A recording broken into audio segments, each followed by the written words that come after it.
एक समय की बात है, एक राजा अपने दरबार में बैठकर अपने सेनापति और अन्य मंत्रियों के साथ बैठकर अपने राज्य के बारे में चर्चा कर रहा था। तभी वहां पर चींची करती एक चिड़िया आकर बैठ गई और जोर जोर से चींची करने लगी।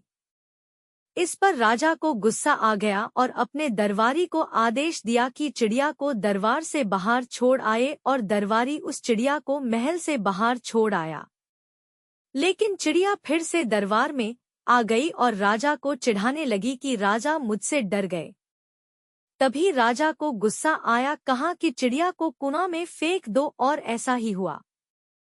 अगले दिन राजा को याद आई कि उस चिड़िया को देखा जाए वह कहाँ है, और राजा ने उसे कुआं में झांक कर देखा। चिड़िया ने भी उसे देखा और कहने लगी कि मैं तो गंगा नहा रही हूँ।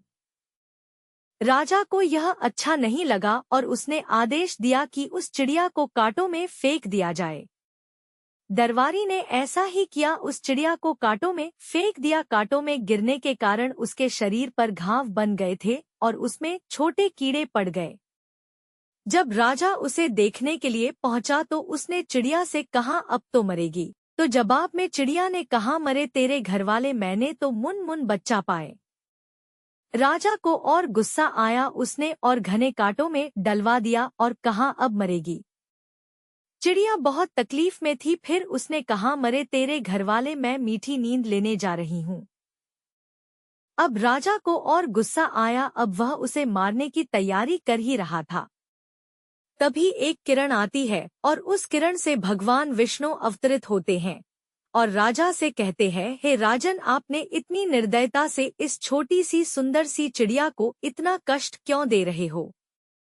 आप न्यायप्रिय राजा नहीं हो। इतने में वह चिड़िया भी उठ खड़ी हुई। ये देखकर राजा चौंक गया। वह कोई और नहीं, माँ लक्ष्मी थी। यहाँ पर हमें दो सीख मिलती हैं। एक, हमें हमेशा चिड़िया की तरह हिम्मत नहीं हारनी चाहिए, क्योंकि सफल होने के लिए परेशानियाँ झेलनी पड़ती हैं, और हमेशा मोटिवेट रहना चाहिए। दूसरा, कभी किसी पर अत्याचार नहीं करना चाहिए, क्योंकि अत्याचारी का समय ज्यादा नहीं होता है।